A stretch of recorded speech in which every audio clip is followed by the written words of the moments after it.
Kronologi pembunuhan di rumah mewah Bekasi, anak korban dengan rintihan saat bangunkan sahur. Pasangan suami istri, Pak Sutri, menjadi korban dugaan pembunuhan di perumahan Prima Asri Blok B4, Jalan Caman Raya Jati Bening, Kecamatan Pondok Gede, Kota Bekasi, Senin, 2 Maret 2026. Akibat kejadian tersebut, sang suami berinisial EU meninggal dunia di lokasi kejadian dan jenazah langsung dibawa ke Rumah Sakit RS Polri Kramat Jati, Jakarta Timur. Sementara istrinya, P kini dalam kondisi kritis dan menjalani perawatan intensif di Rumah Sakit RS Primaya Kalimalang, Bekasi, usai diduga menjadi korban penganiayaan. Hal ini diungkap Kasat Reskrim Polres Metro Bekasi Kota, Kompol Andi Muhammad Iqbal. Kami mendapat laporan dari warga terkait dugaan pembunuhan terhadap suami istri. Untuk korban laki-laki meninggal dunia, sedangkan korban perempuan saat ini masih kritis di rumah sakit, kata Andi saat ditemui awak media di lokasi, Senin, 2 Maret 2026. Andi menjelaskan, peristiwa itu pertama kali diketahui oleh anak korban. Sang anak mengaku kerap dibangunkan P sekira pukul 3 WIB untuk persiapan sahur. Alarm ponsel anak tersebut kemudian berbunyi sekira pukul 4.15 waktu Indonesia Barat. Anak korban yang terbangun mengaku bingung karena sudah mendekati waktu imsak. Namun pada hari kejadian, hingga waktu tersebut tak ada yang membangunkannya. Anak korban inisiatif turun untuk membangunkan ibunya. Tapi tidak ada jawaban. Bahkan ia sempat mendengar suara seperti orang merintih. Jelasnya, merasa panik, Andi menuturkan sang anak korban berusaha meminta pertolongan warga sekitar. Namun karena situasi masih dini hari dan sepi, ia kemudian menghubungi keluarga besarnya. Keluarga yang datang lantas membuka paksa kamar korban yang dalam keadaan terkunci. Saat pintu berhasil dibuka, kedua orang tua tersebut ditemukan tergeletak dengan kondisi mengenaskan. EU ditemukan di atas kasur dengan kondisi mata lebam dan tubuh bersimbah darah.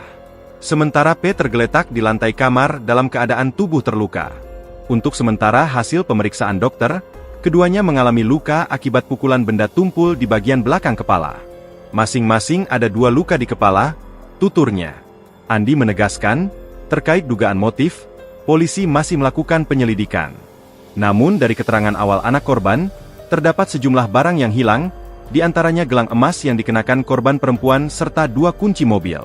Andi mengungkapkan, berdasarkan hasil olah tempat kejadian perkara, TKP, diduga pelaku masuk dengan cara merusak jendela di bagian pojok rumah. Polisi juga menemukan jejak kaki yang mengarah pada dugaan pelaku memanjat tembok belakang rumah yang berbatasan dengan lahan kosong. Polisi juga masih mendata saksi-saksi, baik dari pihak keluarga maupun warga sekitar. Kasus ini ditangani secara kolaboratif oleh Polsek, Polres Metro Bekasi Kota, dan Polda Metro Jaya. Sebagai negara hukum, kita tidak boleh mendengar atau mengalami atau terjadi yang namanya unlawful killing. Orang yang meninggal atau dibunuh tanpa prosedur hukum. Peristiwa yang menimpa Hernanto Usman perlu dipertanyakan apa motifnya, apa modusnya, dan latar belakangnya sehingga dia dibunuh. Kenapa? Kalau ini tidak dituntaskan, saya khawatir nanti siapapun yang aktivis berseberangan tiba-tiba bisa hilang begitu.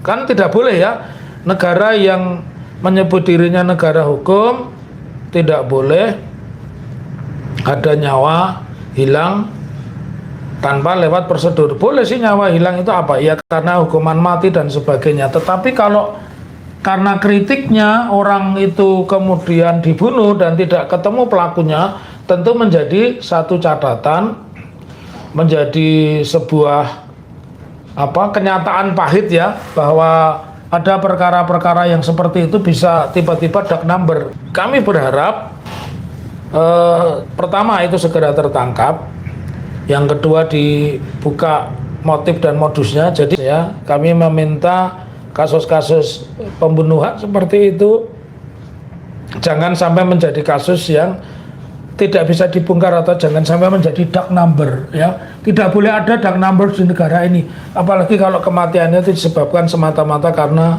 unlawful killing. Jadi apapun problemnya, apapun masalahnya, biarkan orang itu berbeda pendapat. bagaimanapun seharusnya perbedaan pendapat tak ada alasan untuk menghabisi ya. Karena prinsip-prinsip negara hukum itu adalah menjamin kemerdekaan, berserikat, berkumpul, menyatakan pendapat lewat lisan maupun tulisan. Turut bersungkawa ya atas meninggalnya almarhum. Yang kedua, terkait dengan peristiwa ini, apakah ini murni perampokan sehingga menghilangkan jiwa orang untuk mengambil harta bendanya, atau ini justru murni pembunuhan tapi berkedok perampokan? Nah, itu yang harus dibedakan. Yang paling gampang adalah untuk mengungkap kasus ini tentunya dengan pertama memintai keterangan saksi orang-orang terdekat tentang aktivitas daripada korban. Itu satu. Yang kedua, karena tidak ada CCTV di TKP, maka kita lihat di TKP juga banyak informasi yang bisa diungkap. Antara lain, pertama, masih ada korban yang hidup, yaitu istri dari. Yang kedua, pada istri dari korban, adakah benda-benda berharga yang tidak diambil oleh perampok, misalnya berupa emas, berupa perhiasan. Yang ketiga, adakah di TKP benda-benda yang diambil oleh perampok gitu. Nah, saya dengar ada kunci mobil, tapi mobilnya tidak hilang. Bisa saja kunci mobil itu bukan untuk curi mobil, tapi untuk agar orang tidak bisa mengejar dia dengan kendaraan. Yang ketiga, saya katakan tadi bahwa harus dilihat background aktivitas daripada korban pada akhir-akhir ini.